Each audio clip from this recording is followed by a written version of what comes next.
नमस्कार दोस्तों, एग्जाम का अंकस चैनल पे आपका स्वागत है। मैं हूं के एन मिश्रा। दोस्तों, आज से हम एग्जाम का अंकस चैनल पर एक नई रिवीजन टेस्ट सीरीज लेकर आए हैं। यह test series UPPSC RO ARO re exam के लिए शुरू की जा रही है।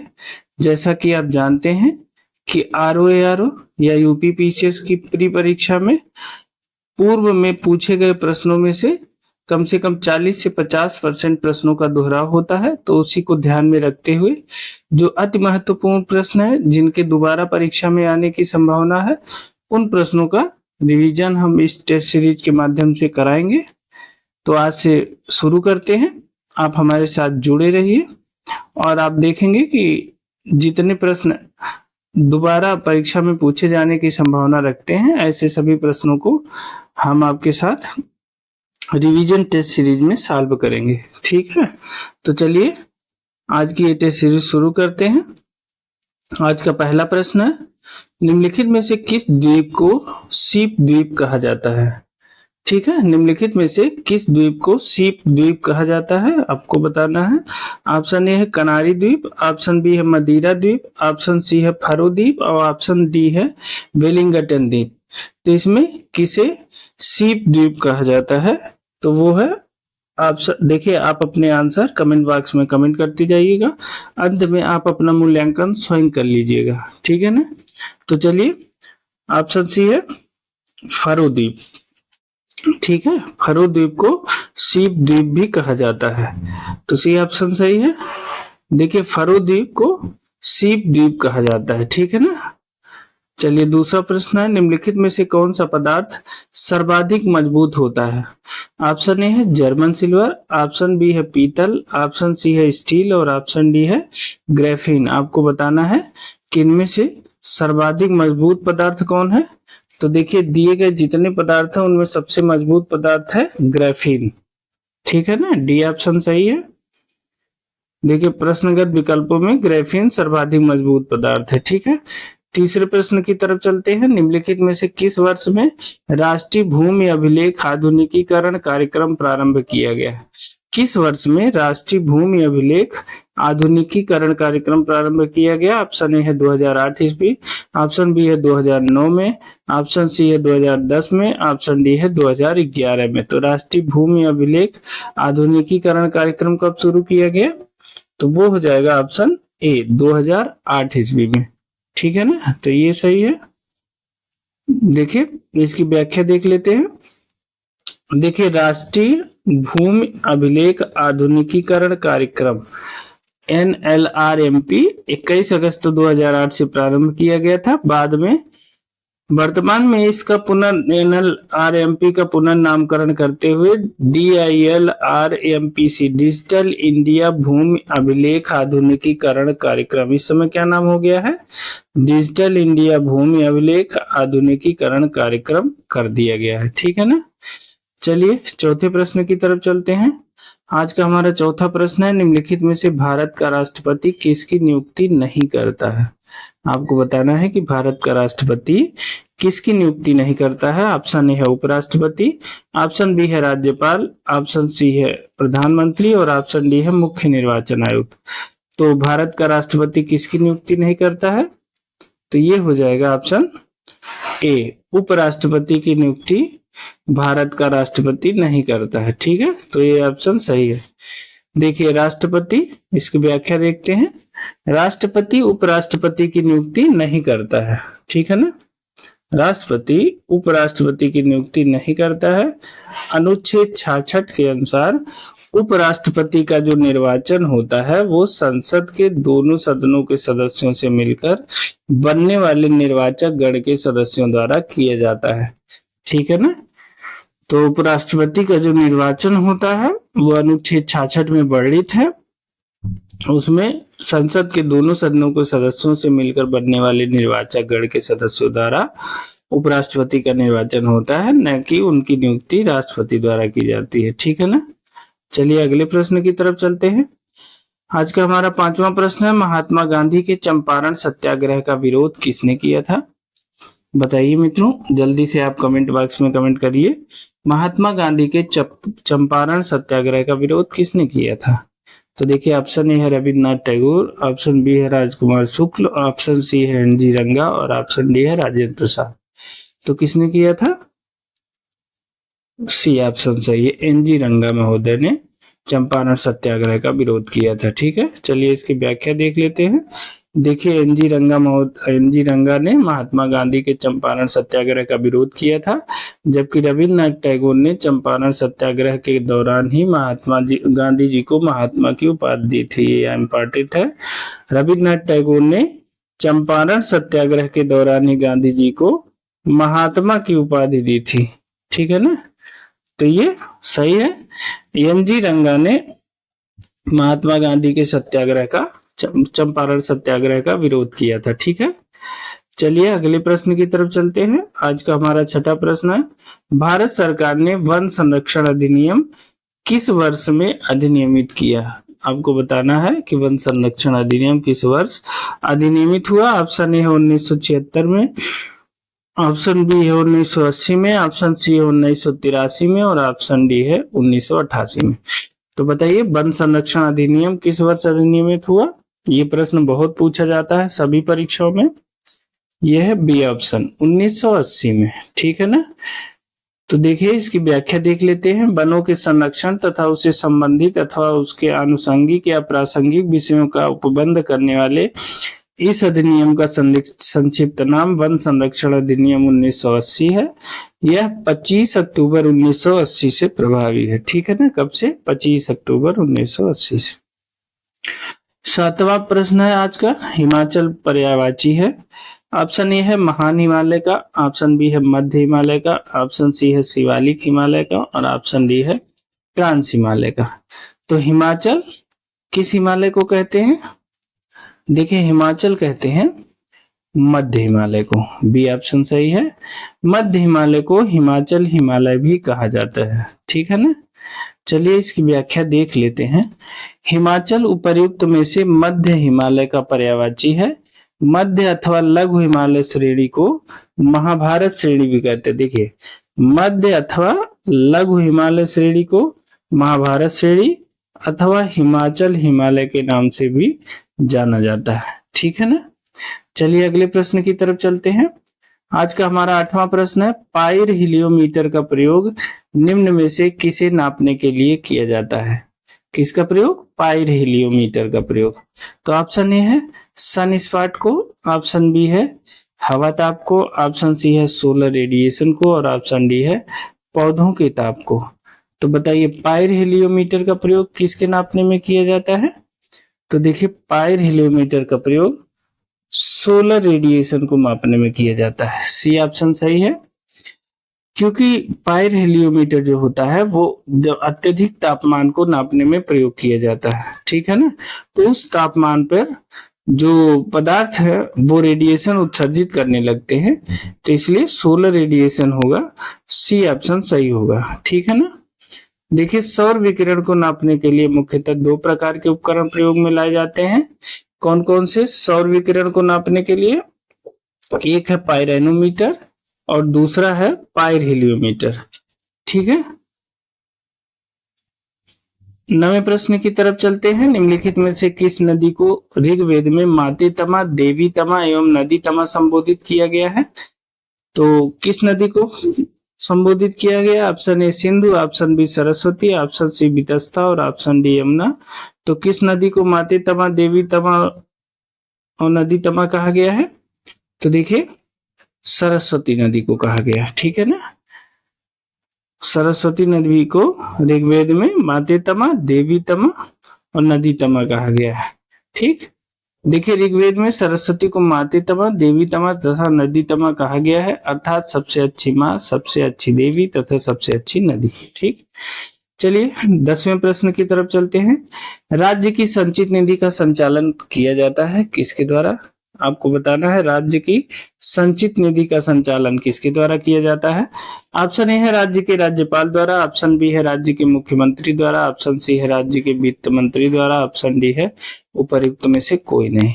तो बताइए राज्य की संचित निधि का संचालन किसके द्वारा किया जाता है? देखिए राज्यपाल द्वारा नहीं, मुख्यमंत्री द्वारा भी नहीं और राज्य के वित्त मंत्री द्वारा भी नहीं। तो उपर्युक्त में से कोई नहीं, क्योंकि यह जो है विधान परिषद द्वारा संचालित किया जाता है, विधानमंडल द्वारा। देखिए, राज्य की संचित निधि का संचालन राज्य की विधानमंडल द्वारा किया जाता है। ये बहुत इंपॉर्टेंट है, एक लाइन याद रखिएगा। राज्य की संचित निधि का संचालन राज्य विधानमंडल द्वारा किया जाता है। ठीक है ना। चलिए अगले प्रश्न की तरफ चलते हैं। लेकिन उसके पहले दोस्तों, अगर आप इस चैनल पे नए हैं तो इस चैनल को सब्सक्राइब अवश्य कर लीजिए। साथ ही अगर आप इन प्रश्नों की पीडीएफ पाना चाहते हैं तो आप हमारे टेलीग्राम चैनल से जुड़ जाइए। हमारे टेलीग्राम चैनल का लिंक हमने डिस्क्रिप्शन बॉक्स में दे दिया है। टेलीग्राम चैनल पे इन प्रश्नों की पीडीएफ उपलब्ध है, वहां से आप डाउनलोड कर सकते हैं। चलिए अगले प्रश्न की तरफ चलते हैं। आज का हमारा 11वां प्रश्न है, मानव गुर्दे में पत्थरी निम्न में से किसकी वजह से बनती है। तो मानव गुर्दे में बनने वाली पत्थरी किसकी वजह से बनती है, ये बताना आपको। ऑप्शन ए है कैल्शियम ऑक्जेलेट, ऑप्शन बी है सोडियम बेंजोएट, ऑप्शन सी है कैल्शियम एसीटेट, ऑप्शन डी है सोडियम एसीटेट। तो किसकी वजह से बनती है, कैल्शियम ऑक्जेलेट की वजह से। ये ऑप्शन सही है। ठीक है, देखिए वृक्क की पेल्विस में खनिज लवण कैल्शियम ऑक्जेलेट के क्रिस्टल एक पिंड के रूप में एकत्रित हो जाते हैं। किसमें, वृक्क की पेल्विस में खनिज लवण कैल्शियम ऑक्जेलेट के क्रिस्टल एक पिंड के रूप में एकत्र हो जाते हैं, जिससे मूत्र के रास्ते में रुकावट आती है। कैल्शियम ऑक्जेलेट के कारण वृक्क में पथरी या अस्मरी बनती है। ठीक है ना। तो पथरी का कारण कैल्शियम ऑक्जेलेट। निम्नलिखित में से कौन सुमेलित नहीं है, आपको बताना है। ऑप्शन ए दिया है काजीरंगा राष्ट्रीय उद्यान असम। ठीक, तो काजीरंगा असम में है, सही है। कार्बेट राष्ट्रीय उद्यान उत्तराखंड, ये भी सही है। बांदीपुर राष्ट्रीय उद्यान तमिलनाडु, ये गलत है। बांदीपुर कहाँ है, कर्नाटक में है। बांदीपुर राष्ट्रीय उद्यान कहाँ है, बांदीपुर राष्ट्रीय उद्यान कर्नाटक में स्थित है, तो ये सी ऑप्शन गलत है। संजय राष्ट्रीय उद्यान मध्य प्रदेश, ये भी सही है। ठीक है, तो इसमें बांदीपुर का मिलान सही नहीं है। चलिए अगले प्रश्न की तरफ चलते हैं। देखिए इसकी व्याख्या देख लेते हैं। बांदीपुर राष्ट्रीय उद्यान तमिलनाडु में नहीं बल्कि कर्नाटक में स्थित है। ठीक है, चलिए 13वें प्रश्न की तरफ चलते हैं। भारत में दीर्घकालीन राजकोषीय नीति की घोषणा किस वित्त मंत्री द्वारा की गई। किसकी घोषणा, दीर्घकालीन राजकोषीय नीति की घोषणा किस वित्त मंत्री द्वारा की गई। ऑप्शन ए है बीपी सिंह, ऑप्शन बी है doctor Manmohan Singh, option C है पी चिदम्बरम और ऑप्शन डी है यशवंत सिन्हा। तो किसके द्वारा की गई थी दीर्घकालीन राजकोषीय नीति, ये की गई थी बीपी सिंह द्वारा। ठीक है ना, उस समय ये वित्त मंत्री हुआ करते थे। चलिए इसकी व्याख्या देखते हैं। वर्ष 1985-86 के भाषण में, कब, 1985-86 के बजट भाषण में तत्कालीन वित्त मंत्री बीपी सिंह द्वारा दीर्घकालीन राजकोषीय नीति की घोषणा की गई थी। ठीक है ना, तो ये इंपॉर्टेंट प्रश्न है, याद रखिएगा।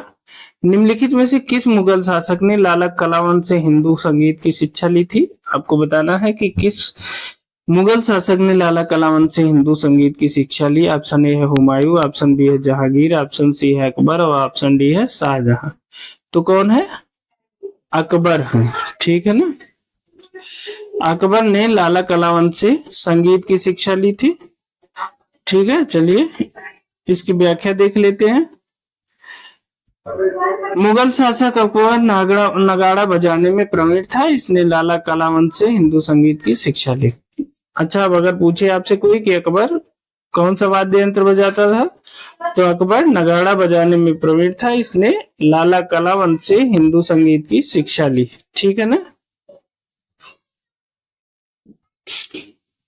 चलिए अगले प्रश्न की तरफ चलते हैं। आज का हमारा 15वां प्रश्न है, निम्नलिखित में से कौन सा युग्म सुमेलित है। आपको सुमेलित युग्म बताना है। ऑप्शन ए है साइप्रस बगदाद, ऑप्शन बी है लेबनान बेरूत, ऑप्शन सी है टर्की अशखाबाद और ऑप्शन डी है यूक्रेन अखमोला। आपको बताना है कि इसमें से कौन सा सुमेलित है।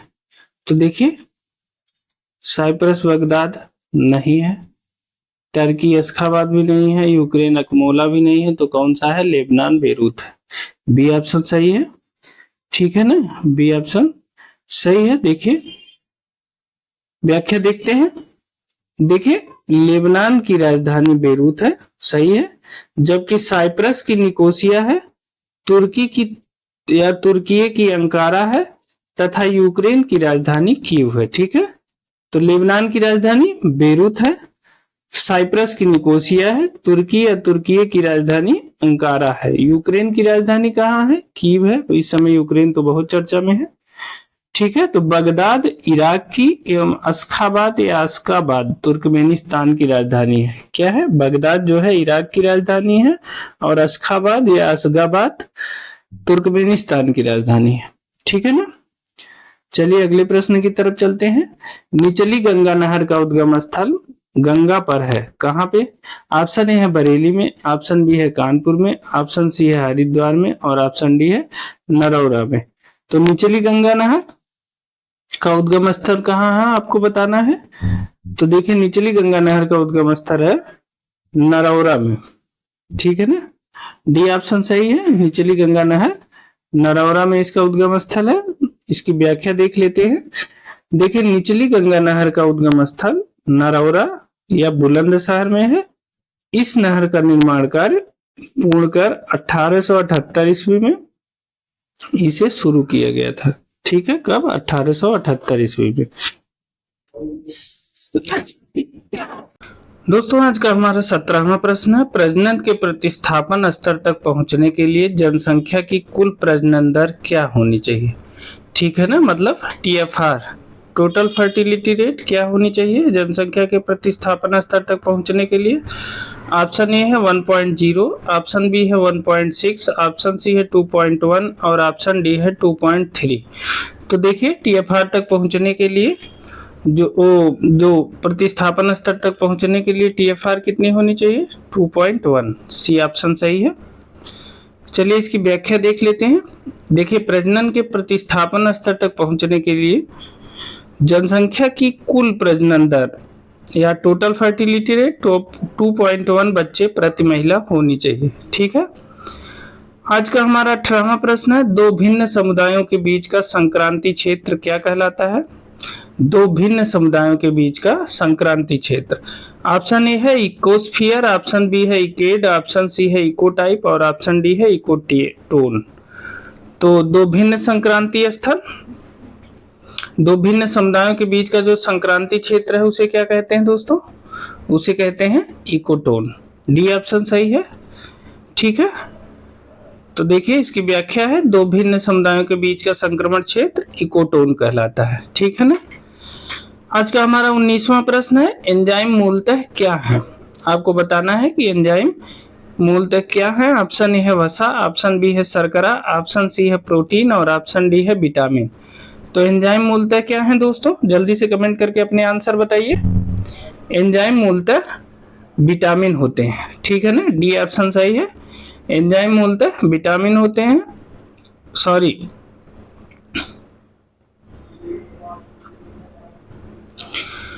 तो दोस्तों एंजाइम मूलतः क्या होते हैं? एंजाइम मूलतः प्रोटीन होते हैं। ठीक है, सी ऑप्शन सही है, एंजाइम मूलतः प्रोटीन होते हैं जिनका निर्माण प्रायः नाइट्रोजनी पदार्थों या एमिनो अम्ल के संश्लेषण द्वारा होता है। जैव क्रिया में एक विशेष प्रकार के एंजाइम एक विशेष प्रकार के कार्यों को ही संपादित करते हैं। ठीक है ना, ये ध्यान रखिएगा कि जैव क्रिया में एक विशेष प्रकार के एंजाइम एक विशेष प्रकार के कार्यों को ही संपादित करते हैं। ठीक है ना, हर विशेष कार्य के लिए एक विशेष एंजाइम होता है। ठीक, ये उसी प्रकार कार्य करते हैं जिस प्रकार एक ताले को खोलने के लिए एक विशेष चाबी होती है। ठीक है, चलिए अगले आज के 20वें प्रश्न की तरफ चलते हैं और ये आज का हमारा आखिरी प्रश्न भी होगा। निम्नलिखित में से कौन सा युग्म सही सुमेलित नहीं है? आपको बताना है कौन सा युग्म सही सुमेलित नहीं है। ऑप्शन ए है स्थानीय स्वशासन लिटन, ऑप्शन बी है सहायक संधि वेलेजली, ऑप्शन सी है राज्य अपहरण नीति डलहौजी और ऑप्शन डी है अस्थायी बंदोबस्त कार्नवालिस। तो इसमें कौन सही सुमेलित नहीं है? देखिए दोस्तों, अस्थायी बंदोबस्त कार्नवालिस बिल्कुल सही है, राज्य अपहरण नीति डलहौजी ये भी सही है, सहायक संधि वेलेजली की है ये भी सही है, स्थानीय स्वशासन लिटन की नहीं है। किसकी है? यह रिपन की है। स्थानीय स्वशासन के जन्मदाता या भारत में स्थानीय स्वशासन के पितामह कौन कहे जाते हैं? वो कहे जाते हैं रिपन। ठीक है, तो ए ऑप्शन गलत है। देखिए इसकी व्याख्या है, स्थानीय स्वशासन से लॉर्ड लिटन नहीं बल्कि लॉर्ड रिपन संबंधित थे, अन्य प्रश्नगत युग्म सुमेलित हैं। ठीक है, तो दोस्तों ये थे हमारे आज के प्रश्न, 20 प्रश्न। ये प्रश्न आपको कैसे लगे हमें कमेंट करके जरूर बताइएगा। और हाँ, अगर आपको इन प्रश्नों की पीडीएफ लेना है तो आप हमारे टेलीग्राम चैनल से जुड़ जाइए, वहाँ उसकी इन प्रश्नों की पीडीएफ उपलब्ध है, वहाँ से आप डाउनलोड कर सकते हैं। टेलीग्राम चैनल का लिंक हमने डिस्क्रिप्शन बॉक्स में दे दिया है। और हाँ दोस्तों, हमने आरओ परीक्षा के लिए सामान्य हिंदी की भी टेस्ट सीरीज चलाई हुई है, वीडियो का लिंक डिस्क्रिप्शन बॉक्स में है, वहां जाके देख लीजिए। हिंदी का इससे बेहतर कलेक्शन आपको कहीं नहीं मिलेगा। ठीक है, और यूपी पुलिस री एग्जाम के लिए भी हमने टेस्ट सीरीज चलाया हुआ है। अगर आप में से कोई भी मित्र यूपी पुलिस का एग्जाम दे रहा है तो उसे वह टेस्ट सीरीज जरूर देखनी चाहिए।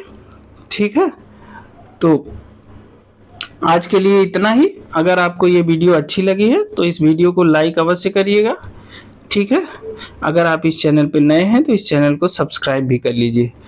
मिलते हैं अगली वीडियो में एक नई टेस्ट सीरीज के साथ, तब तक के लिए बहुत बहुत धन्यवाद।